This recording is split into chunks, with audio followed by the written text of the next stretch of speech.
Hosting the Olympics is just a terrible idea. Welcome to Watch Mojo, and today we're counting down our picks for the top 10 times the Olympics bankrupted a city. By 1984, no country wanted to host the Games. The bottom line here is that we've paid off the loan. Not exactly. But the ruins of its Olympic venues will not prove as lucrative as those of ancient Delphi or Olympia. For this list, we're looking at the cities that took the biggest financial hits to host the Olympic Games. Let us know in the comments which you think is the most embarrassing. Number 10. Athens, 1896. For over 1,000 years, the Olympic Games were held in ancient Greece until eventually disappearing in the 4th century AD. So it makes sense that Greece was the country to bring back the Olympics in the 1890s for the first modern games, winning a unanimous vote despite already being in dire financial straits. Greece's crown prince had to rally the Greek public to foot the bill, and even then came up short. Fortunately, businessman George Averoff made a substantial donation that kept the dream alive.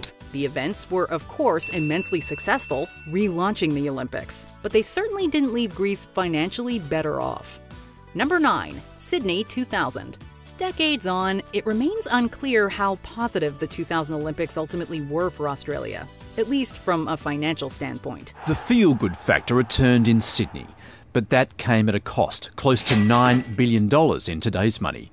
However, the real cost may be one of lost opportunities. The Sydney Olympics themselves were definitely a successful event. It was widely watched and a lot of fun. Aussie, Aussie, Aussie! But it overran on costs so significantly that the New South Wales government had to step in and take control of the event from the original committee. The Olympics also didn't draw many more additional tourists to Sydney, and many of the stadiums stand unused and therefore aren't earning any money to give Australia back its investment. The scale of the place, in one sense, is the enemy of placemaking. So to try and make intimate spaces and people-focused spaces, just the sheer scale of what was created to get the volumes of people in and out, make that a retrofitting challenge. Number 8. Albertville, 1992. France took a huge financial hit on what would be the country's last Olympic Games until the competition heads to Paris in the summer of 2024. The problem was that, like many Olympic cities, Albertville didn't have the necessary infrastructure. But its own plan definitely made this even worse. The organizing committee decided that instead of taking place in one central location, the Games would be split across 13 venues, which meant even better transport links were needed in the French Alps. It more than doubled its initial budget and didn't draw in the tourists like it was supposed to, losing a huge $56 million. Number 7. Lake Placid, 1980. Lake Placid, New York, the site of the 13th Olympic Winter Games, was truly a global arena. The United States has hosted some of the most successful Olympic Games of all time, most notably the hugely profitable 1984 Games in Los Angeles. No one really wanted to host it. Los Angeles kind of got it by default.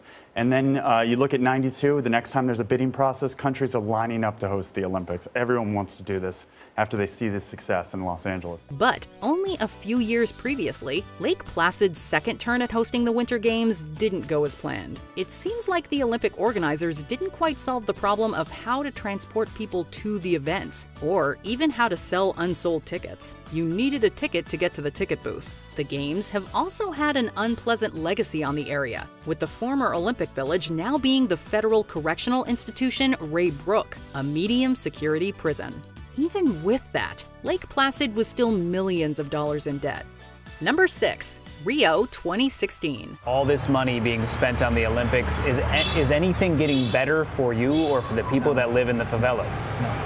No. The investment is not for us, it's for the foreigners. Many people questioned Rio's ability to foot the bill for the Olympics in the lead-up to the 2016 Games, the first ever to be hosted anywhere in South America. And those fears may not have been unfounded. Brazil is the epicenter of the mosquito-borne Zika virus. In advance of the Rio Games, Olympic organizers and local authorities have been spraying facilities and struggling to assure the world that it's safe for athletes and tourists to come here.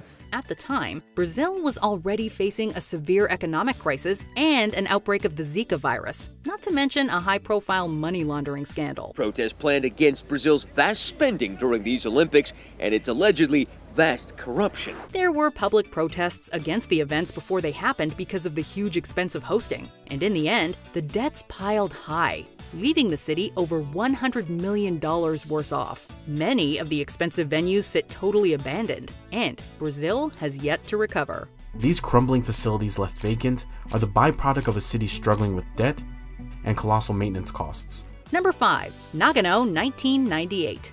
You know something went horribly wrong when the Olympic organizers would rather burn all the financial documents than admit just how deep into debt they were. That is exactly what happened in the wake of Japan's 1998 Winter Olympics when it came out that the details of the successful Olympic bid had been incinerated. Nagano overran by much less in real terms than other games, only around 50%, and was generally seen as a success for the region because of the infrastructure development it led to. But it still landed Japan in significant debt. It would be over 20 years until the Olympics returned to the country. Number 4. Vancouver, 2010. There's a lot of praise for this place. Not only is it downtown waterfront location, but it's also one of the most environmentally sustainable neighborhoods in North America. In 2010, Canada was back to host the Winter Olympics once more. Like Lake Placid, the Vancouver Committee designed the Olympic facilities, specifically the village, with a secondary purpose in mind after the Games were over. But when the Olympics and Paralympics wrapped up, the transformation was slow. Condos were expensive, the economy wasn't strong, and many felt the Olympic Village was being used as a political football. The village was set to become hundreds of luxury condos that the city could sell to make back some of the expense. Unfortunately, they overestimated the demand for high-end condos, and very few of the former village buildings were sold. After the Games, due to sluggish condo sales, people started calling the village a ghost town. But even the dark days weren't all that dark. The deserted look attracted a certain clientele that helped keep businesses afloat. The events landed the city $630 million in debt, and it took an additional 4 years for the condos to be sold and Vancouver to be back in the black. Number 3. Athens, 2004. More than 100 years after Athens relaunched the Olympics, Greece had a successful bid to host again. Between 2001 and 2004, they went beyond target, spending €7 billion to host the Olympic Games.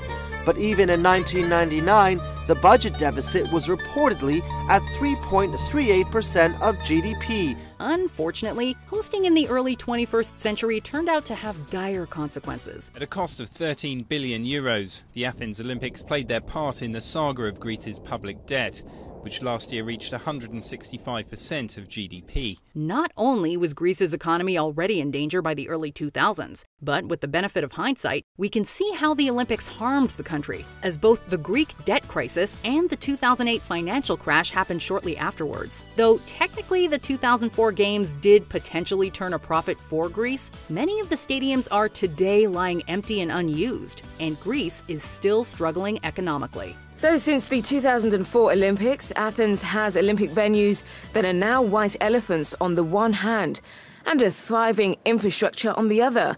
Two sides of the same coin. We'll leave you to think about the merits of hosting the Olympic Games. Number 2. Sochi 2014.